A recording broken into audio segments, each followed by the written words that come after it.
what a moment for the children. The pace car has gone. We've lost the laser. He's getting quicker. It's now all down to Eliud and the pacemakers. The gloves are off. He's getting quicker. He's racing right now. This is racing. Well, this is true racing. Shalane knows what this feels like through the streets of Central Park in New York, whether it's in Berlin or London. But today is all about Vienna. Today is all about Eliud Kipchoge. We're down to the last couple of minutes to bring him home. Ed, some final thoughts from you. I'm overjoyed that particularly this man has got to do this. It's not just the barrier being broken, it's something that has existed in this person's head for so long, and it's so gratifying to watch him achieve that. He's almost there. He can see the finish line. That's the view from Eliud Kipchoge. You can see the finish line where we are looming into view. 1:57 and approaching 1:58. I think we can say with some certainty there now he that goes. he's going to do it. He's going to do it. He's right going. There. He's telling him to move away. Come on, he says. Come on, this is it. Shalane, a final thought from you. This is incredible. Eliud's performance is such a gift to the world. His running is a gift to all of us. I feel so blessed to be here today. I hope everyone can hear me smiling through this microphone right now. I cannot stop smiling. 500 meters to go. He has the Hauptallee to himself. All the pacemakers have let him go. As Ed said, he is sprinting into the history books here. They're cheering him on. 400 meters to go. Let's bring him home. This is history unfolding on the streets of Vienna this morning. It's a Saturday run like we've never seen before. Listen at the noise. The crowd getting right behind him. Goodness me, 300 meters to go. He can see the finish line here. Neil Armstrong we had on the moon in 1969. We had Roger Bannister, the 4-minute mile 65 years ago. Edmund Hillary, the first man to climb Everest in 1953. We have 1 minute to go. Eliud Kipchoge is on his way here. It's not going to be a minute. This humble farmer who used to run 2 miles to school every day and back. He used to go to the nearest town on his bike to sell milk at the local market. And now, through hard work and discipline, he's pointing. Come on, he says. Eliud Kipchoge has the hand of history on his shoulder. He has less than 200 meters to go. Eliud Kipchoge, let's keep an eye on the clock, into the final 20 seconds. Eliud Kipchoge, on his shoulder, 140, the unofficial time. There's his wife. Eliud Kipchoge storms into the history books in Vienna. 1:59.40, the unofficial time. The first man to run a marathon in under 2 hours. One final lung-busting stride for Kipchoge. One giant leap for human endeavor. And you know, Kipchoge was right. No human is limited. And now he can celebrate. He has done it. And to Roger Bannister, Neil Armstrong, Edmund Hillary, we can now add the name of Eliud Kipchoge. Shalane, sum it up for us. I would like to just thank Eliud for sharing his gift with the world, with us. Today in the City of Dreams, he created an absolute masterpiece that will never be forgotten. Ed. That was absolutely beautiful. That last kilometer was absolutely beautiful, with his teammates cheering him on from behind. He's now been held aloft by all of his teammates. There's thousands of people with cameras who want to hug him. There's a Kenyan flag. It's pandemonium at the finish line. He's going crazy. You wouldn't have thought he'd just run a marathon. No, he looks phenomenal. There are people crying in the crowd. Well, there was a very carefully choreographed plan for the finish, but that's completely been ripped up and thrown out of the window because Eliud Kipchoge is on. He's still got energy. How on earth do you have the energy to run like this after running at 13 miles an hour for 2 hours? There you can see the unofficial time. We may take a minute or two to make that the official time, but 1:59.40.2 is the unofficial time. Comfortably inside 2 hours. And the Olympic champion, the world record holder, the greatest marathon runner the world has ever seen, is now in the history books. And they are going berserk right in front of our commentary position here. We could just see his physio, his long-time physio. He's crying, wiping tears away. Peter, he is a tough guy who hurts people for a living. He puts his thumbs deep in their muscles, and he is weeping in front of our commentary box here. I want to give everyone a hug. There is his wife. What on earth must she be thinking? You choose a race to go and watch your husband race for the first time. This is not a bad It's point. a good one. It's a good one. Yes. It's a good one. I wonder what his kids are going to say later today. Oh, Dad, it was okay. It was pretty good. We see all the Kenyan flags here. This is such a big moment for Kenya, for East Africa, and it's incredible that we're watching this supreme athlete from Kenya do this on the world stage. There they are. His children watching on with great pride. And I wonder what Eliud is thinking as well, because anybody who's a parent knows that it makes a difference.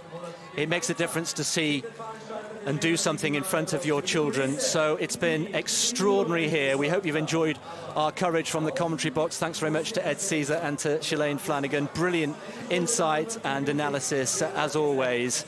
The celebrations, I'm sure, will last long into the night. We're going to repair somewhere for breakfast. But Gabby, he's done it. And now he can party on the Prater.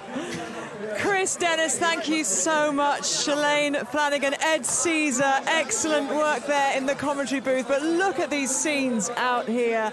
I can't tell you the joy that is radiating from all of the pacemakers, the INEOS team, everyone who has made this possible. His coach, Patrick, he's been with since he was a young boy, grew up in the same village. And these scenes are joyous out here. The family as well.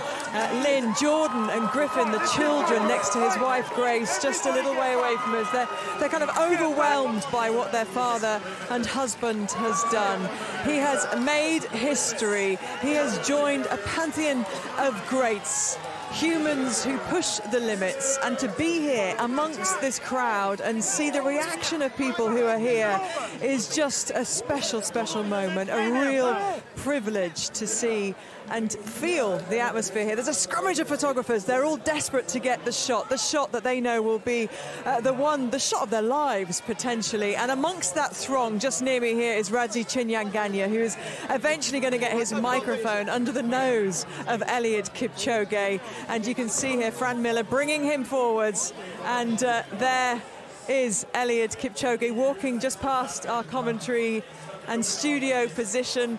He's heading over here and may be able to get a little word. Oh, he's getting weighed.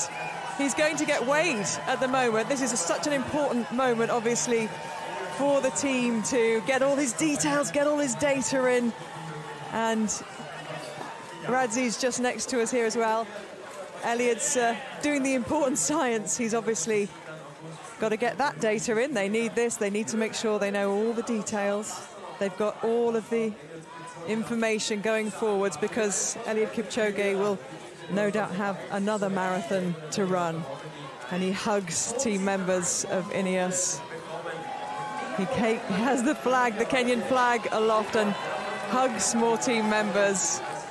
Fran Miller there. An absolutely wonderful scene. Radzi's going to get his microphone in under his nose, I'm sure, any moment now, and we'll hear the thoughts of Eliud Kipchoge. He's a quiet man. He doesn't say a lot, but when he does, it is thoughtful, it's considered. He's such an intelligent figure, a real thinker of running. And there he is now with Radzi. Hi, Eliud. Radzi's good to see you, Eliud, but Radzi's going to have a chat with you. If you want to come on this side, Eliud, if we come this side, you have just made history. Yes. You've become the first man to ever run a sub-2-hour marathon. You've done it. Yes. How are you feeling? I am feeling good.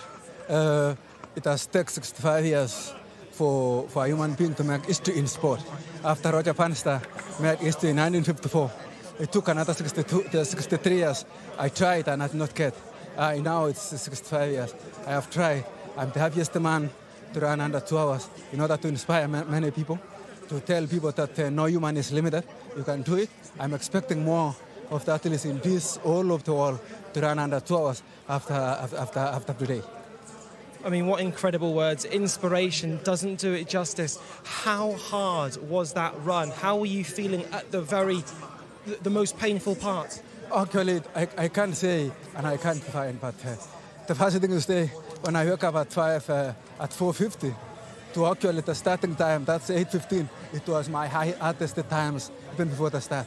The time actually it was 4 hours, but it was like 30 minutes. So it was the hardest times. But all in all, the race is actually, the first kilometer is really hard the way it is. It needs actually the perseverance, it needs dedication, it needs the hard run. Yes. Your pacemakers were fantastic, start to finish as well. Absolutely. Remember, the 41 pacemakers are among the best athletes ever in the whole world. From the Matthew Sandro, it's the one of the world Olympic champion for 1500, to all the marathoners and everybody, they are the best. I can say, I want to say thank you for them. I want to appreciate them for accepting to do the job.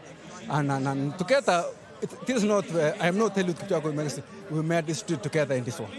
Eliud, to see the reaction that you had, especially from Kenya, with you growing up with a single-parent mother, you're a proud member of the Talai clan. What does this mean to Kenya, especially? It means a lot to Kenya. I wanted to run under 2 hours in order to tell Kenyans that everybody can step out of his store and actually think positively, do what's required by a human being to do, and all of them can earn a good life. And together, you can make this wall a running wall. And after making a running wall to this wall, you can make this wall a beautiful wall and a peaceful wall. It's a genuine joy talking to you. It would be remiss of me not to mention your wife and your 3 wonderful children as well, though. Actually, my wife and my 2 children are giving me more support. I'm happy for them to come and witness the history. They will be among those who made the history. I'm happy for them. And just finally, Eliud, what image would you like us to take away from this? You genuinely made me cry watching you cross the finish line. What would you like us to remember about this? Actually, I want to say the positivity of sport. Actually, I want to make the sport a clean sport. I want to make sport an interesting sport whereby all the human beings can run, can wake up very early in the morning, to run. And together when we run this wall, we can make this wall a beautiful wall. We can kick away most of the diseases by just running. It will be a beautiful wall.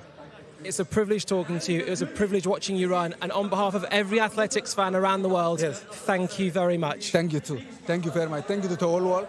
Thank you to those who watched me through Facebook, those who watched me through YouTube, those who watched me live. And I can say, actually, I am appreciating your time that you sit behind your TVs, behind your mobile phones, behind everything, even following through Twitter and everything, that you have made history together, and together you can make this wall a beautiful wall. Thank you very much. Eliud, you were great before. You are now an icon. Congratulations. Thank you very much. Thank you.